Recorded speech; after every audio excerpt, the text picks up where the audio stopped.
नमस्कार, मैं हूं निरंजन कुमार और मेरे इस यूट्यूब मंच पर आप सभी का स्वागत है। दिल्ली हाई कोर्ट ने स्मृति ईरानी की बेटी के मामले में कांग्रेस के 3 दिग्गज नेताओं को जमकर फटकार लगाई है। ये 3 दिग्गज नेता जो हैं कांग्रेस के, वो हैं जयराम रमेश, पवन खेरा और नेट्टा डिसूजा।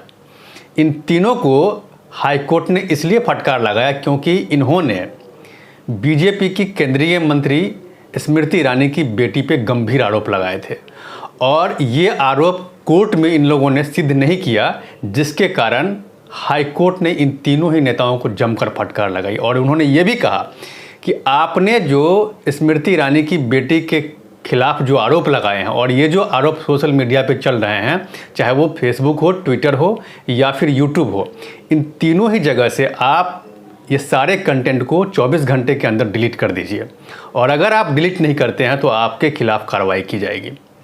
और इसके साथ साथ हाई कोर्ट ने यह भी कहा कि जो सोशल मीडिया है, अगर 24 घंटे के अंदर अगर ये लोग अपने जो कंटेंट है उसको डिलीट नहीं करते हैं तो आप इसको डिलीट कर दीजिए। अब देखिए, ये पूरा मामला क्या है ये जानना बहुत ज़रूरी है। ये पूरा मामला ये है कि 2 दिन पहले की बात है। कांग्रेस के ये 3 जो दिग्गज नेता हैं, जयराम रमेश, पवन खेरा और नेट्टा डिसूजा, इन तीनों ने केंद्रीय मंत्री स्मृति ईरानी की बेटी पे गंभीर आरोप लगाए थे कि गोवा में इनकी बेटी जो है अवैध रूप से कैफ़े और बार चलाती है, जिसका लाइसेंस भी गलत तरीके से लिया गया है। और ये आरोप जैसे ही उन्होंने केंद्रीय मंत्री की बेटी पर लगाया, उसके बाद ये मामला जो है पूरी राजनीतिक गलियारों में आग की तरह फैल गया।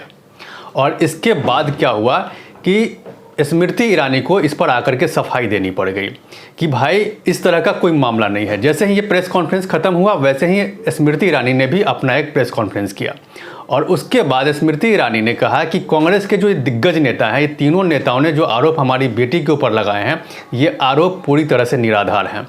और इस आरोप को स्मृति ईरानी ने कहा कि आप इस आरोप को सिद्ध कर दीजिए, नहीं तो आपके खिलाफ मानहानि का मुकदमा दर्ज करेंगे।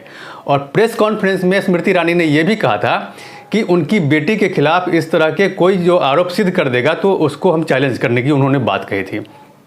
और ये उन्होंने कहा कि जो आरोप लगाए गए हैं, उन्होंने जो आरोप लगाए हैं कि उनकी बेटी के खिलाफ जो आरोप है, गोवा में जो बार की बात चलाने की बात कर रहे हैं, वो बिल्कुल पूरी तरह से निराधार है और इस आरोप को कांग्रेस को सिद्ध करना होगा। और उन्होंने इसके बाद क्या किया कि कांग्रेस के तीनों नेताओं के खिलाफ उन्होंने मानहानि का मुकदमा दर्ज कर दिया। अब देखिए, स्मृति ईरानी जब उस प्रेस कॉन्फ्रेंस की थी तो इस प्रेस कॉन्फ्रेंस में उन्होंने ये भी कहा था कि उनकी बेटी अभी पढ़ाई कर रही है और उनकी बेटी को जानबूझ करके इस पूरे मामले में घसीटा जा रहा है, जबकि उनका इसमें किसी तरह का कोई हाथ नहीं है, कोई बार नहीं है उनके चलाती है वो, और नहीं उन्होंने किसी तरह का कोई अवैध लाइसेंस लिया है। और स्मृति ईरानी ने कांग्रेस नेताओं पर उन्होंने पलटवार किया और ये कहा कि भाई दिक्कत कांग्रेस नेताओं के साथ क्या है कि स्मृति ईरानी की बेटी पे जो गंभीर आरोप लगाए हैं और जो उनको भुगतना पड़ रहा है मेरी बेटी को, उसके पीछे का कारण सिर्फ इतना है कि वो 2014 के लोकसभा चुनाव और 2019 के लोकसभा चुनाव में उसकी मां ने राहुल गांधी को अमेठी से हराया था। और ये बात जो है कांग्रेस को नहीं पच रही है और इसीलिए कांग्रेस के नेताओं ने इस तरह के गंभीर आरोप लगाए हैं हमारी बेटी पर, ताकि हमें बदनाम किया जा सके। और इसीलिए स्मृति ईरानी ने इन तीनों ही नेताओं के खिलाफ इन्होंने मानहानि का मुकदमा दर्ज कर दिया। अब क्या हुआ कि कोर्ट में ये बात पहुंचा और जब कोर्ट में इस पूरे मामले को लेकर के सुनवाई हुई तो वहां पर कांग्रेस के नेताओं ने जो आरोप लगाए थे उस आरोप को उन्होंने सिद्ध नहीं किया। और उसमें यह पाया गया कि जिस बार के बारे में चर्चा की जा रही है, जिस बार के बारे में ये कहा जा रहा है कि अवैध रूप से स्मृति ईरानी की बेटी ये चला रही है और इसका लाइसेंस अवैध रूप से लिया गया है, वो तो किसी और के नाम से है। और इसी के बाद दिल्ली हाई कोर्ट ने कांग्रेस के इन तीनों नेताओं पर जमकर खरी खोटी सुनाई और फटकार लगाया कि जब भाई आप 24 घंटे के अंदर आपने जितने भी आरोप लगाए थे स्मृति ईरानी के खिलाफ, वो जो कंटेंट है सोशल मीडिया पर जो चल रहा है उसको आप डिलीट कीजिए, नहीं तो आपको हम कार्रवाई करेंगे। अब देखिए, ये जो बात है कांग्रेस को लेकर के, कांग्रेस के साथ हमेशा एक दिक्कत क्या है ना कि जब भी वो किसी मुद्दे को लेकर के प्रेस कॉन्फ्रेंस करती है तो उस पर स्टडी नहीं करती है। अगर कांग्रेस इस मुद्दे पर स्टडी कर ली होती तो शायद उनको दिल्ली हाई कोर्ट से फटकार नहीं सुननी पड़ती। लेकिन कांग्रेस ने क्या किया कि आनन फानन में उन्होंने प्रेस कॉन्फ्रेंस कर दिया और वो भी एक केंद्रीय मंत्री की बेटी के खिलाफ, यानी कि उनके चरित्र का हनन किया गया एक तरह से। तो इसी को लेकर के स्मृति ईरानी ने इन तीनों नेताओं पर मानहानि का मुकदमा दर्ज किया था। अब देखिए, एक तो कांग्रेस अब ऑलरेडी गलत दिशा में जा रही है। ईडी को लेकर के वो परेशान है, क्योंकि ईडी लगातार राहुल गांधी और सोनिया गांधी से वो पूछताछ कर रही है नेशनल हेराल्ड के मामले को लेकर के। और इसीलिए स्मृति ईरानी ने भी कहा कि चूँकि उनकी बेटी पर आरोप इसलिए लगाया गया है कि जो 2014 और 2019 के लोकसभा चुनाव में उन्होंने राहुल गांधी को अमेठी से हरा दिया था। और नेशनल हेराल्ड मामला जो अभी चल रहा है, जो ईडी पूछताछ कर रही है, इस मामले में उन्होंने एक प्रेस कॉन्फ्रेंस की थी, हमेशा मुखर रहती है कांग्रेस के खिलाफ।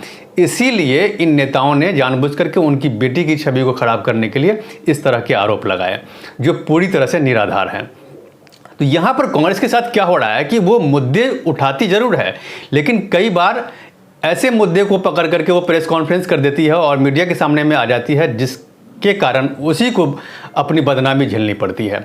और देखिए कि अभी राहुल गांधी जो उनसे ईडी ने पूछताछ की है और सोनिया गांधी से जो ईडी ने पूछताछ की है, इसको लेकर के कांग्रेस ने पूरे देश में प्रेस कॉन्फ्रेंस किया और सरकार के खिलाफ, ईडी के खिलाफ उन्होंने प्रदर्शन भी किया। लेकिन इससे मिलेगा क्या? अगर नेशनल हेराल्ड मामले में अगर आप दोषी नहीं हैं तो आपको ईडी के सामने जाकर के और अपनी बात रखने में क्या दिक्कत है? और इसको लेकर के जो आप प्रदर्शन कर रहे हैं, बवाल कर रहे हैं, वो कहाँ तक सही है? जबकि अभी संसद चल रहा है और संसद में आपको जनता से जुड़े हुए मुद्दे को उठाना चाहिए।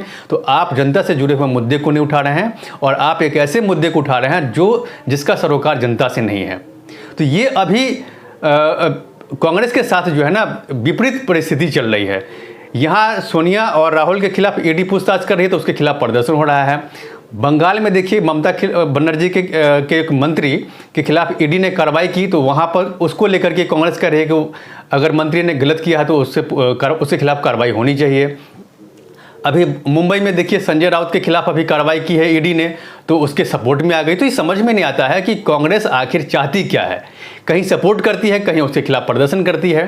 तो देखिए, अब ये जो पूरा मामला है, अब ये देखना है कि आगे कांग्रेस इस पर क्या स्टैंड लेती है, क्योंकि स्मृति ईरानी ने तो मानहानि का मुकदमा दर्ज किया और उसके बाद दिल्ली हाई कोर्ट ने इन तीनों नेताओं को जमकर खरी खोटी सुनाई है। तो देखना है कि आने वाले समय में इस पूरे मामले पे क्या कुछ होता है। इन सारी चीज़ों पे मेरी नज़र बनी हुई है।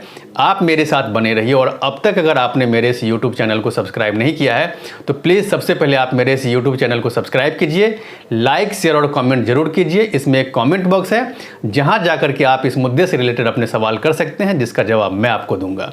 तब तक के लिए धन्यवाद।